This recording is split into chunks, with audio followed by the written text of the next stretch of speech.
नमस्कार दोस्तों, स्वागत है आपका डेली करंट अफेयर्स में। दोस्तों, आज की वीडियो है 15 फरवरी 2024 के महत्वपूर्ण करंट अफेयर के बारे में। तो चलिए दोस्तों, आज की वीडियो शुरू करते हैं।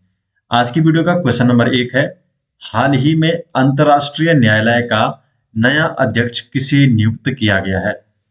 तो जो अंतर्राष्ट्रीय न्यायालय है, तो इसका नया अध्यक्ष नियुक्त किया गया है नवाफ सलाम को। तो सी ऑप्शन इसका सही जवाब है। डिटेल जान लेते हैं। जो अंतर्राष्ट्रीय न्यायालय है, international court of justice ICJ, इसकी स्थापना 1945 में संयुक्त राष्ट्र के चार्टर द्वारा की गई और अप्रैल 1946 में इसने काम करना शुरू कर दिया था। जो ये है, ये संयुक्त राष्ट्र का प्रमुख न्यायिक अंग है, जो हेग नीदरलैंड में, तो नीदरलैंड के पीस पैलेस में स्थित है। ये राष्ट्रों के बीच कानूनी विवादों को सुलझाता है और अधिकृत संयुक्त राष्ट्र के अंगों तथा विशेष एजेंसियों द्वारा निर्दिष्ट कानूनी प्रश्नों पर अंतर्राष्ट्रीय कानून के अनुसार सलाह देता है। इसमें 193 देश इसमें शामिल है और जो अंतर्राष्ट्रीय न्यायालय है, इसमें 15 न्यायाधीश होते हैं, जिनमें संयुक्त राष्ट्र महासभा और सुरक्षा परिषद द्वारा 9 वर्षों के लिए चयन किया जाता है। क्वेश्चन नंबर 2 है, हाल ही में अंतर्राष्ट्रीय लघु चाय धारक परिसंघ का 25वां सत्र पहली बार भारत में कहां आयोजित हुआ? तो पहली बार भारत में असम में आयोजित हुआ। ये ऑप्शन इसका सही जवाब है। क्वेश्चन नंबर 3 है, हाल ही में पुरुषों की अंडर 19 एक दिवसीय क्रिकेट प्रतियोगिता कहां हुई? तो जो पुरुषों की अंडर 19 एक दिवस क्रिकेट प्रतियोगिता है, तो ये दक्षिण अफ्रीका में आयोजित की गई। तो हाल ही में अंडर 19 वर्ल्ड कप का जो आयोजन है, ये साउथ अफ्रीका में हुआ है और ये 15वां संस्करण था। इसमें विजेता रहा ऑस्ट्रेलिया और उप विजेता रहा है भारत। क्वेश्चन नंबर 4 है, भारत में राष्ट्रीय उत्पादकता दिवस हर साल कब मनाया जाता है? तो जो राष्ट्रीय उत्पादकता दिवस है, तो ये हर साल 12 फरवरी को मनाया जाता है। तो 12 फरवरी को भारत में हर साल राष्ट्रीय उत्पादकता दिवस मनाया जाता है। क्वेश्चन नंबर 5 है, हाल ही में चर्चा में रही CAR-T सेल थेरेपी का संबंध किससे है? तो CAR-T जो सेल थेरेपी है, तो इसका संबंध है कैंसर से। तो कैंसर से संबंधित है CAR-T सेल थेरेपी। तो CAR-T जो सेल थेरेपी है, इसको हाल ही में मंजूरी मिल गई है। जो CAR-T सेल थेरेपी है, इसका उपयोग लिम्फोमा या ल्यूकीमिया जैसे ब्लड कैंसर के इलाज में किया जाता है। तो कैंसर से संबंधित है ये थेरेपी।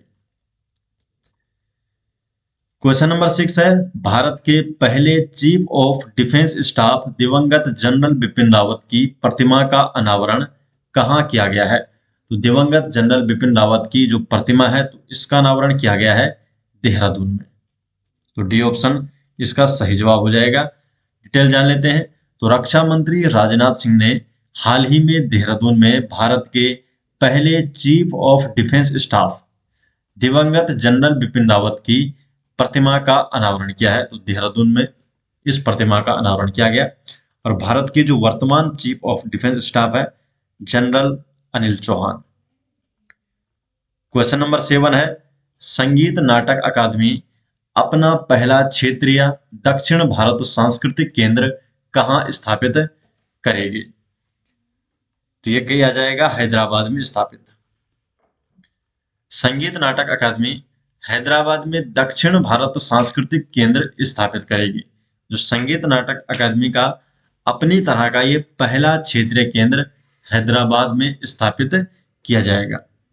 पूर्व उपराष्ट्रपति श्रीमती एम वेंकैया नायडू और केंद्रीय मंत्री श्री किशन रेड्डी, इन्होंने इसका उद्घाटन किया है। जो संगीत नाटक अकादमी है, इसकी स्थापना 1953 में की गई थी और यह संस्कृति मंत्रालय के अंतर्गत काम करता है। जो संगीत नाटक अकादमी है, इसके प्रथम अध्यक्ष थे PV राजमन्नार और जो वर्तमान अध्यक्ष हैं डॉक्टर संध्या पुरेचा।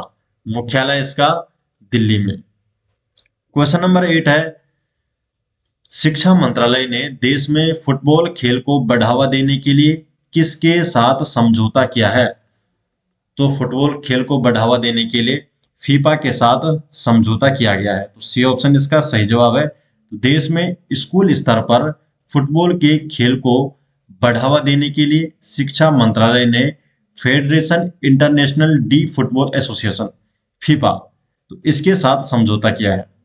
इसके तहत शिक्षा मंत्रालय चरणबद्ध तरीके से देश भर में 11 लाख फुटबॉल वितरित करेगा।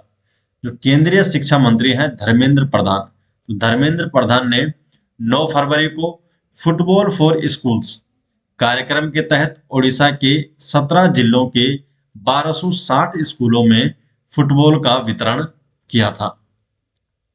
क्वेश्चन नंबर 9 है, रेलवे सुरक्षा बल ने 67वीं Akhil Bharatiya police duty meet कहां प्रारंभ की है? तो जो रेलवे सुरक्षा बल है तो इसने 67वीं जो Akhil Bharatiya police duty meet है तो इसे लखनऊ में प्रारंभ किया है। जगजीवन राम अकेडमी लखनऊ में 12 फरवरी से 16 फरवरी तक रेलवे सुरक्षा बल की तरफ से 67वीं Akhil Bharatiya police duty meet का आयोजन किया जा रहा है। जो उद्घाटन है सेंट्रल रेल संचार एवं इलेक्ट्रॉनिक्स एवं सूचना सलाहकार मंत्री श्री अश्विनी वैष्णव के द्वारा इसका उद्घाटन किया गया है।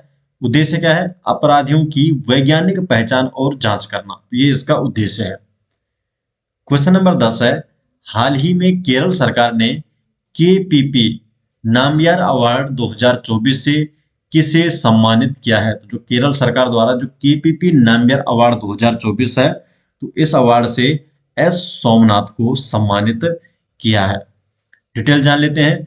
तो भारत में अंतरिक्ष अन्वेषण और प्रौद्योगिकी के क्षेत्र में नवाचार और नेतृत्व के लिए इसरो के अध्यक्ष एस सोमनाथ को institute of electrical and electronics engineer IEEE Kerala अनुभाग ने प्रतिष्ठित केपीपी नाम्बियार पुरस्कार से सम्मानित किया है। जो पुरस्कार है केपीपी नाम्बियार, तो इस पुरस्कार का जो नाम है इलेक्ट्रॉनिक्स उद्योग के अग्रणी और IEEE केरल अनुभाग के जो संस्थापक थे और अध्यक्ष केपीपी नाम्बियार, तो इनके नाम पर इस पुरस्कार का नाम रखा गया है और यह राज्य के भीतर उन व्यक्तियों या समूहों को सम्मानित करता है जिन्होंने मानवता के लिए प्रौद्योगिकी को आगे बढ़ाने के लिए IEEE दृष्टिकोण के प्रति महत्वपूर्ण योगदान प्रदर्शित किया हो। तो ऐसे लोगों को ये इस अवार्ड से सम्मानित करता है।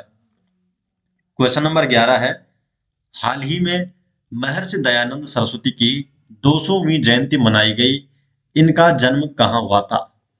तो इनका जन्म हुआ था गुजरात में। ए ऑप्शन इसका सही जवाब है। तो गुजरात में हुआ था महर्षि दयानंद सरस्वती का जन्म। तो स्वामी दयानंद सरस्वती का जन्म 12 फरवरी 1824 को गुजरात के टंकारा में एक ब्राह्मण परिवार में हुआ था। यह एक भारतीय दार्शनिक, सामाजिक नेता और आर्य समाज के संस्थापक थे। आर्य समाज जो वैदिक धर्म का एक सुधार आंदोलन है और वर्ष 1876 में भारतीयों के लिए के रूप में स्वराज का आह्वान करने वाले पहले व्यक्ति थे स्वामी दयानंद सरस्वती। उनके द्वारा आर्य समाज की पहली इकाई की स्थापना औपचारिक रूप से 1875 में मुंबई में की गई थी और बाद में इसका मुख्यालय लाहौर में स्थापित किया गया था। उन्होंने वेदों से प्रेरणा ली और उन्हें भारत के युग की चट्टान, हिंदू धर्म का अचूक और सच्चा मूल बीज माना और उन्होंने वेदों की ओर लौटो ये नारा दिया था। तो स्वामी दयानंद सरस्वती का नारा था वेदों की ओर लौटो। क्वेश्चन नंबर 12 है, पीएम सूर्य घर मुफ्त बिजली योजना को किसने लॉन्च किया है? तो जो पीएम सूर्य घर मुफ्त बिजली योजना है तो इसे नरेंद्र मोदी द्वारा लॉन्च किया गया। तो बी ऑप्शन इसका सही जवाब है। डिटेल जान लेते हैं।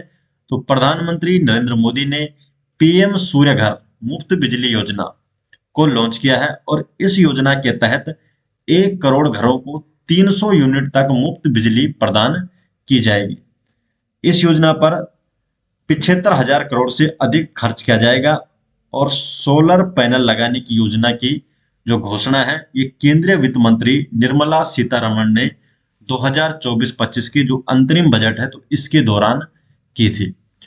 तो दोस्तों ये हो गए आज 15 फरवरी 2024 के महत्वपूर्ण करंट अफेयर, और ये सभी जो नोट्स है ये आपको मिल जाएंगे हमारी वेबसाइट में, जिसका लिंक डिस्क्रिप्शन में दे दिया जाएगा, या आप डायरेक्टली गूगल पर भी सर्च कर सकते हैं jardhariclasses.com। इस वेबसाइट में डेली करंट अफेयर के सभी नोट्स आपको देखने को मिल जाएंगे। तो मिलते हैं दोस्तों नेक्स्ट वीडियो के साथ, तब तक के लिए आपका बहुत बहुत धन्यवाद।